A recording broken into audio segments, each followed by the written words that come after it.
From Chicago's Can TV, a look at the week's events is reported in the newspapers, in the blogs and online, and on radio and TV. This is Chicago Newsroom.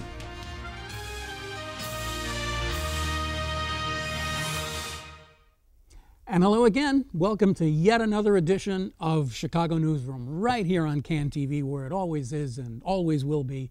And we're glad to have you along for another week. It has been a kind of an interesting week. A lot of wacky news happened this week, and we'll talk about some of that. But we're actually going to do something because it's, it's a little slower. It's summertime. Things are a little more lugubrious. And we're going to actually have the luxury of spending some time on the show just talking about a single topic, the changing demography of Chicago, with specific emphasis on its Latino population. And I think we're going to have some very interesting conversation for you, so I want you to stick around for that.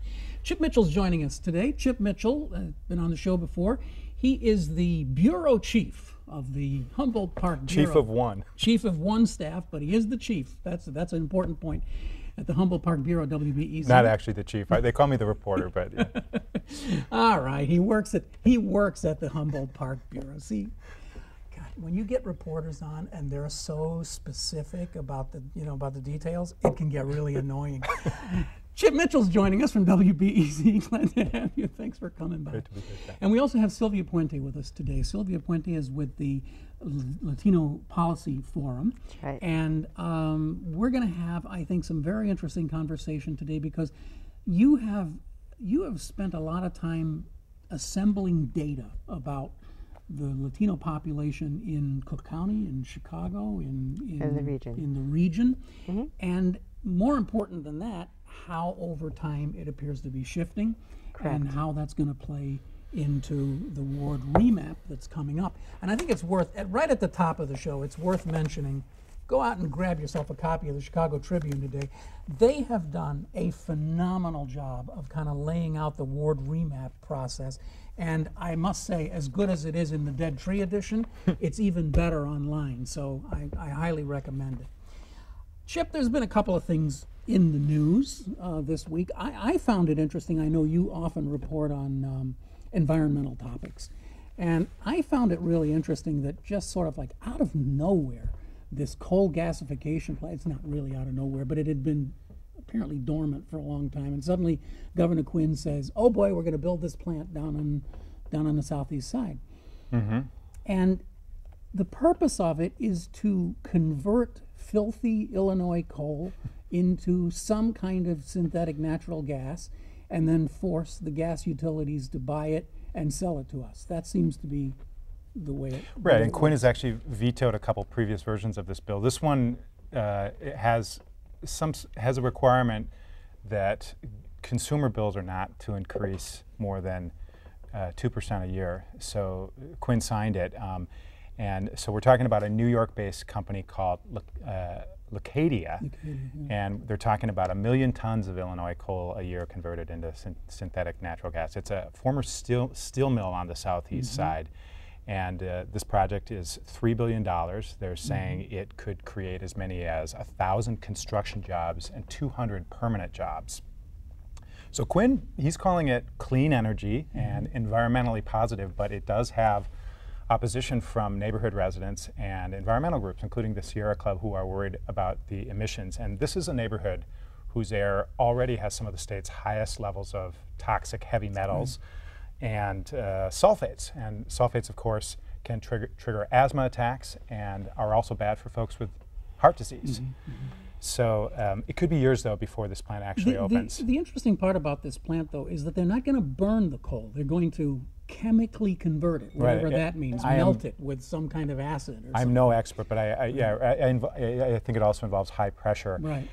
So, but it still needs approval by the Illinois Department, rather the Illinois Environmental Protection Agency, and it could be years before the plant opens. I'm by no means an expert on this, but some of the things I've read say that it's going to take more BTUs of energy per pound to create this product than there will be emitted at the back end. The product, right? Than the product. So you're going to have to put so many emissions into the air to get this so-called clean gas that it's kind of crazy.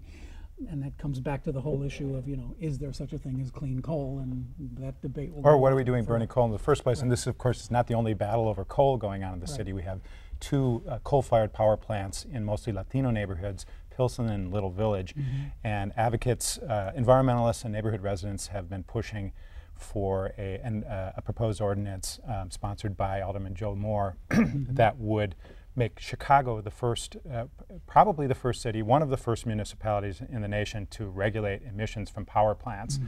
And that bill died, and now with the new city council taking over, and now the aldermen and the advocates are trying to feel out how Mayor Emanuel, what sort of stand he'll take, and he's given mixed signals. So they're sort of in a holding pattern about that. It's interesting. Mayor Emanuel finds himself in a lot of little squeezes lately, and one that I find, maybe it's inappropriate to find this amusing, but you just told us a little story before we went on the air about the G8 coming to Chicago next summer.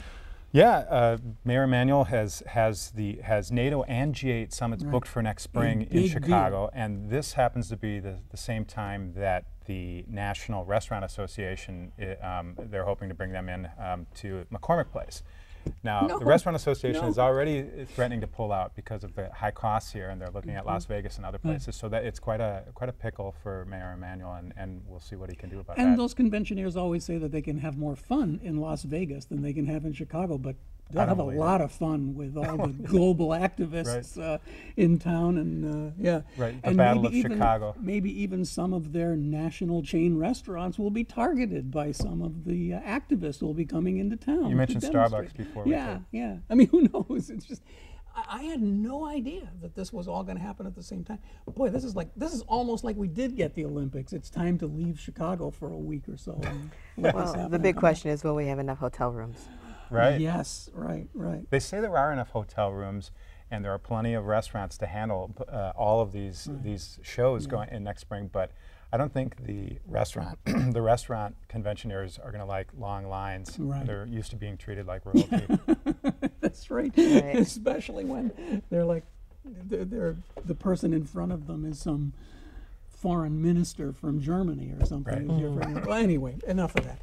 I want to get right down to this issue, if we can, about remapping, because I think it is so fascinating, and it really gets right to the heart of how Chicago is changing culturally, demographically, socially, almost every possible way. Here are the basics. It was, correct me when I go off the tracks here, somewhere around 180,000 African Americans left Chicago.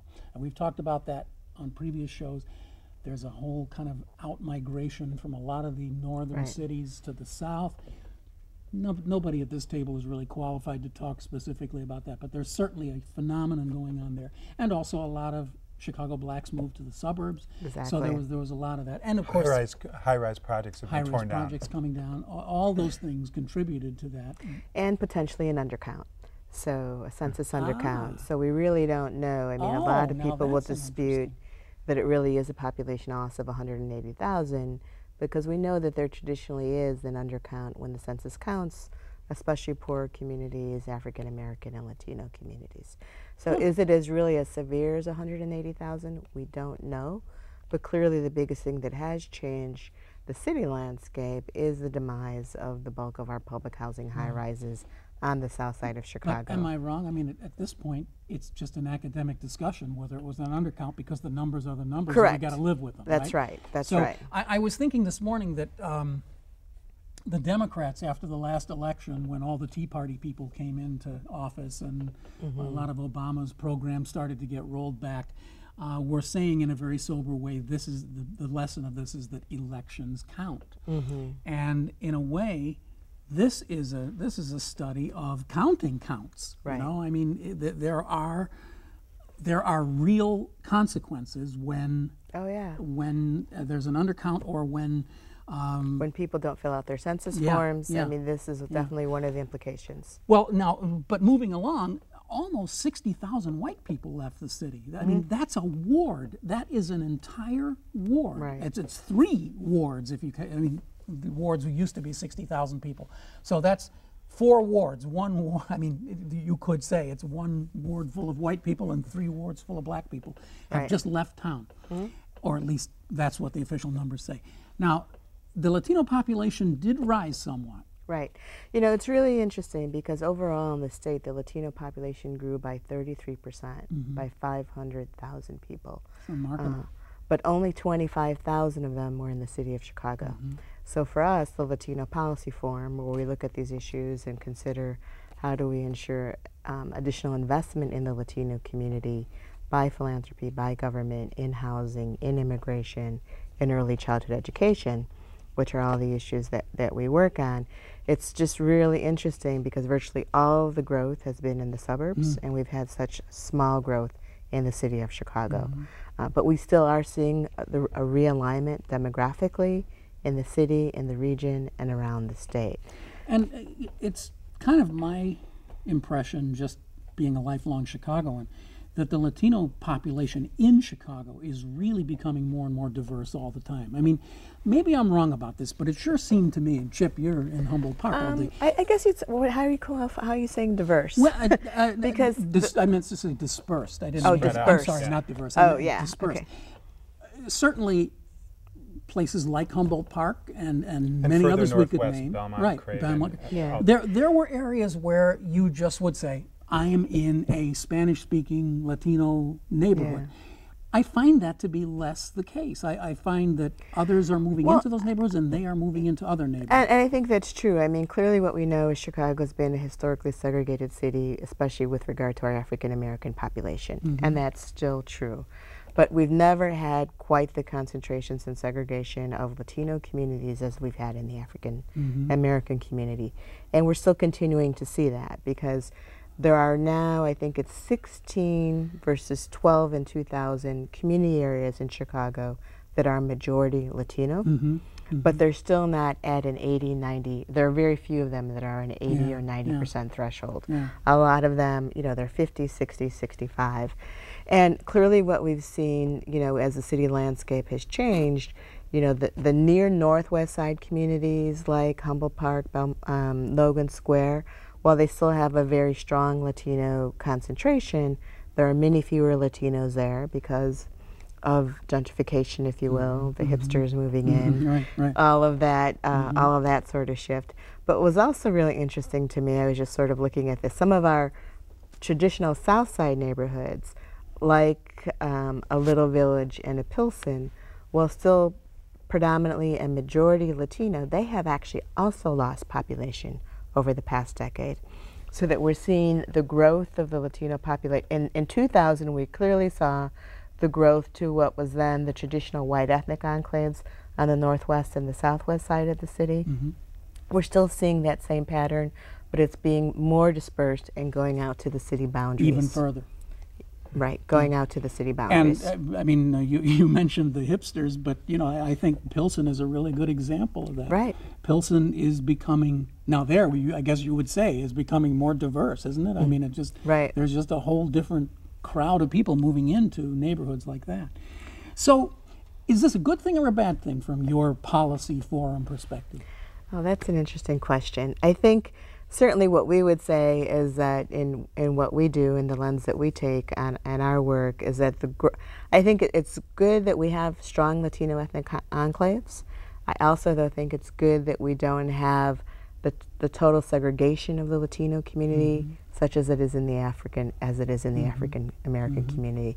But the bottom line in the question of redistricting is we have the intentional opportunity to look at the realignment and the redistribution of the population in the city. And will we draw city wards that are commensurate with Latino population growth and what the city's current landscape looks like? Right. So right now the council has 22 whites, 19 blacks, 8 Latinos, and 1 Asian American. You mean that's the alderman? That's right now. That's the breakdown of the aldermen themselves. Using the map that was drawn in 2000, which did not reflect, which it did not achieve any sort of ethnic numbers reflecting the population in the council. So if the ward remapping came down to ethnicity, whites, blacks, and Latinos would all have about 15 or 16 seats, and Asian Americans would have 3.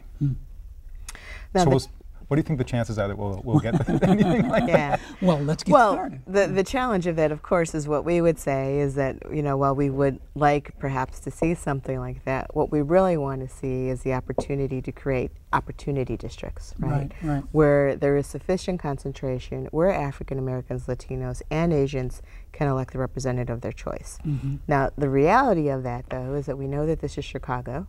We know that where the Latino community has grown on the northwest and southwest side of the city is where we have some of our strongest white ethnic aldermen, if you will.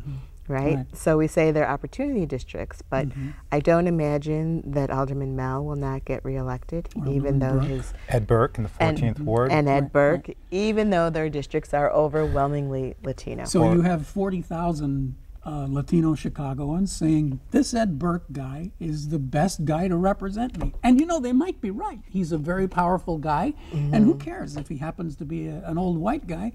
Hey, he's one of the most powerful people around. I'm going to vote for him. Right. And so this is the thing that's fascinating to me, is that the Voting Rights Act does not say you have the right to create a ward that will elect someone who is of your ethnicity or race. It says you have the right to be fully represented, right? And to create that opportunity district that allows you to, by having a sufficient concentration of that particular race or ethnicity in that ward.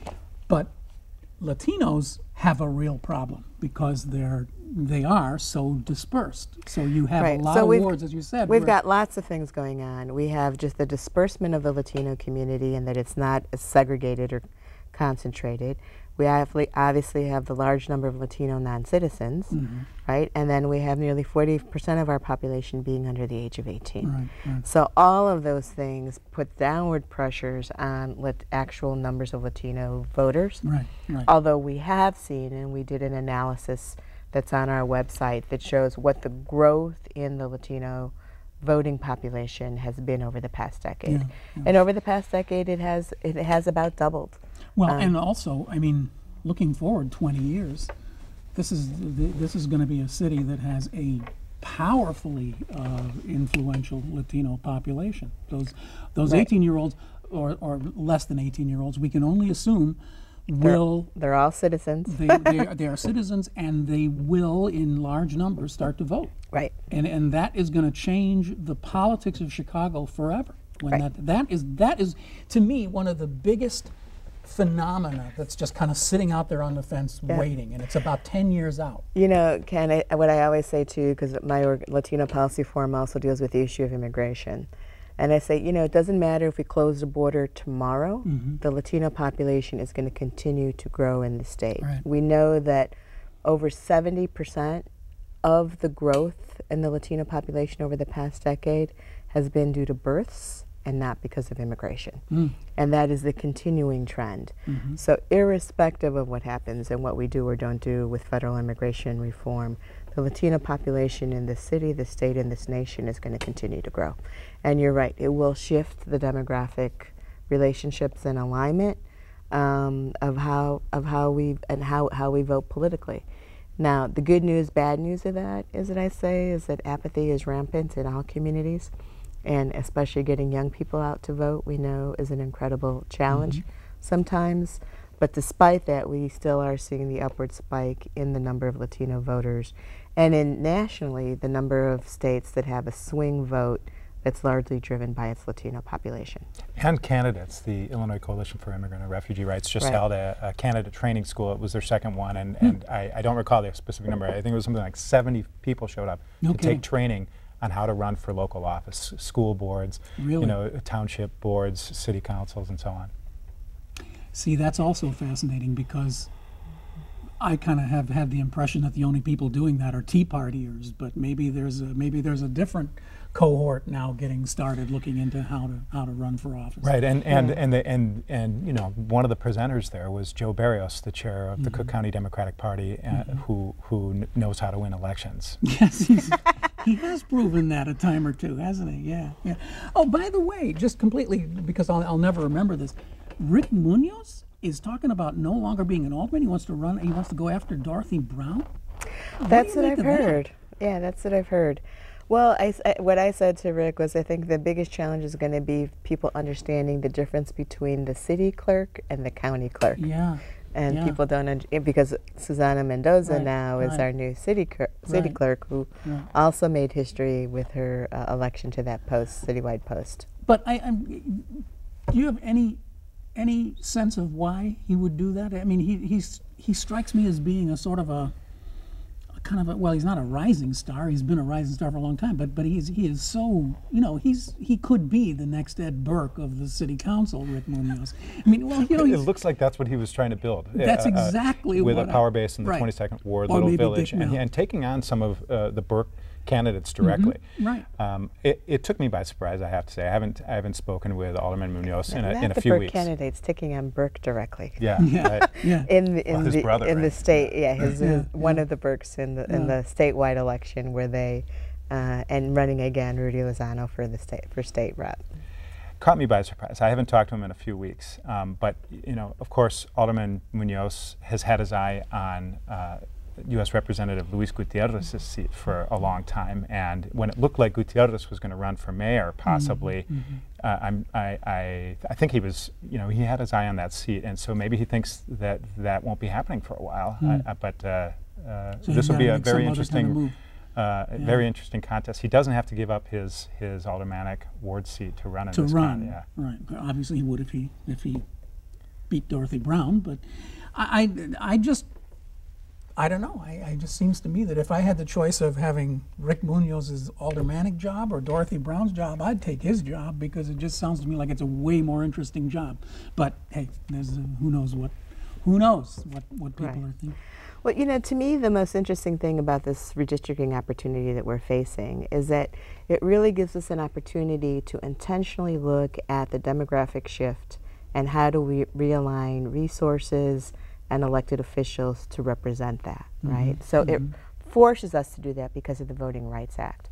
The kinds of issues that my organization is involved with, the Latino Policy Forum, we are trying to create additional investment and opportunity for the Latino community in access to state resources and investment by the state into Latino nonprofit organizations to provide critically needed services to our community, and philanthropy.